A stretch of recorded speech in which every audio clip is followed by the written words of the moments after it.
Wandering villages அஃபீஷியல்ல இருந்து பிரகாஷ் பேசுறேங்க. இன்னைக்கு திருநெல்வேலி மாவட்டத்துல இருக்கிற சேரன் மகாதேவி அப்படிங்கிற இடத்துல இருக்கிற ராமசாமி கோயிலுக்கு தாங்க வந்திருக்கோம்.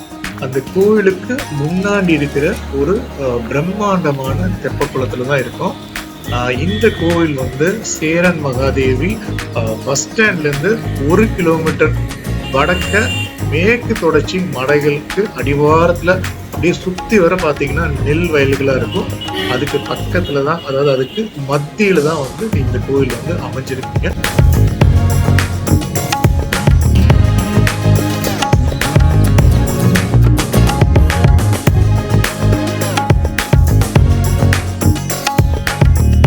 இந்த கோயிலோட சிறப்பு அப்படின்னு என்னன்னு பாத்தீங்கன்னா, இந்த கோவில் இருக்கிற பெருமாள் வந்து 3 வித கோலங்கள் இருக்காரு.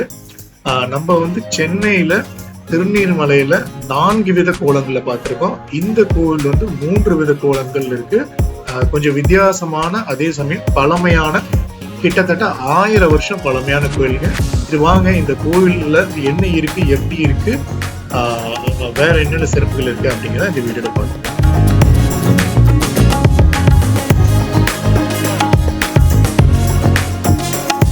இந்த கோவில்ல மகாவிஷ்ணு வந்து தரத்தளத்துல நிக்கிற கோலத்திலையும், 2வது நிலையில வந்து அமர்ந்த தோரணையோடவும், 3வது நிலையில வந்து சாய்ந்த நிலையிலும் வந்து அஷ்டாங்க விமானத்துல கோயில் வந்து அமைஞ்சிருக்குங்க.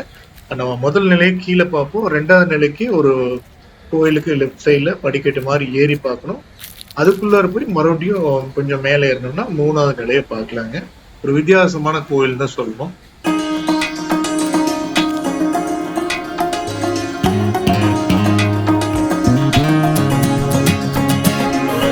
இந்த கோவில் வந்துங்க வேதநாராயண பெருமாள் அப்படிங்கிற பேர்ல மகாவிஷ்ணுவுக்கு அர்ப்பணிக்கப்பட்டிருந்தாலுமே, உற்சவர்களா இருக்கிற ராமர், சீதை மற்றும் லட்சுமணர் அவங்கதான் இருக்காங்க. அதனாலதான் வந்து இந்த கோயிலை வந்து ராமசாமி கோயில் சொல்லி அழைக்கப்படுறதா நம்புறாங்க. அதே மாதிரி ராமர் வந்து இந்த கோயில் இருக்கிற மகாவிஷ்ணுவை வந்து வழிபட்டதாகவும் நம்பப்படுதுங்க.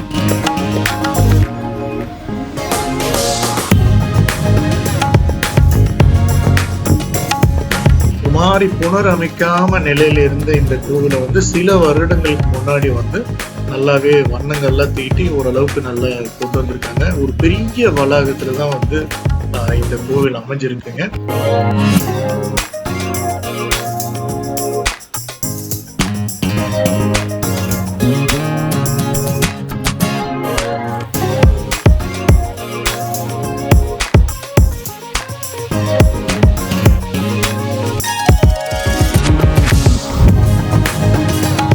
இந்த கோவில் முன் மண்டபத்துல நிறைய சிலைகள் இருக்கு.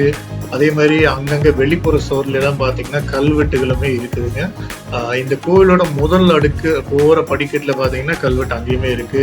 இந்த கல்வெட்டுல எல்லாமே திருவிழா எப்படி நடத்துறது, கோவில்ல தினசரி பூஜைகள், அப்புறம் வேற வேற ஆட்சியாளர்கள் கீழே கோயில எப்படி இருந்திருக்கு, கோயிலோட நலத்துக்கு அவங்க என்ன நல்லா பண்ணியிருக்காங்க அப்படிங்கிற மாதிரியான விஷயங்கள் எல்லாம் அதுல பதிவிட்டு இருக்காங்க.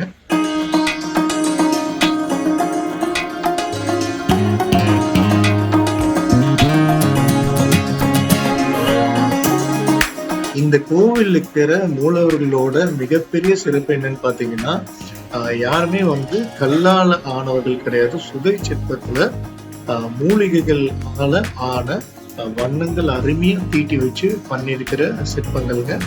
நீங்களே பார்க்கும்போது தெரியும் இந்த மூலவர்கள் வந்து எப்படி இருக்காங்க பாருங்க, அவ்வளவு அழகா இருக்காங்க. அதனாலேயே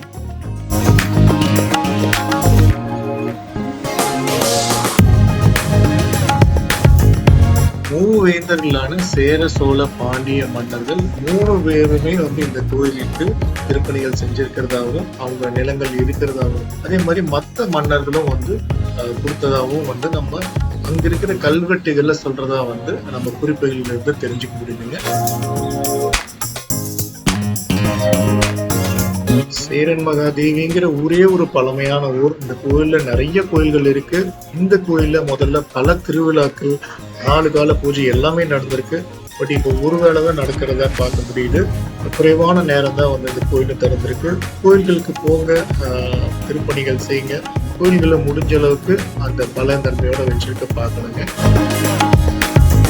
கோவில்ல ஒரு நல்ல சாமி தரிசனம் முடிச்சுட்டு நீங்க வெளியில வரும்போதோ இல்ல கோவிலை நோக்கி வரும்போதோ ஒரு அருமையான ஒரு ரோடு இருக்கு பாருங்க. கிட்டத்தட்ட 2 பக்கமே மரங்கள் இருக்கிறத நம்ம பார்க்க முடியும். 2 பக்கமே வயல்வெளிகள். இந்த இடத்துல ஷூட்டிங் ஸ்பாட்டுமே இருக்கு. இந்த இடத்துலயும் நீங்க கொஞ்சம் உங்க நேரத்தை செலவு பண்ணிட்டு போகலாம். ரொம்ப நல்லா இருக்கும். வீடியோ பிடிச்சிருந்தா சேனல் சப்ஸ்கிரைப் பண்ணி என்னோட மற்ற வீடியோஸும் பாருங்க. நன்றி.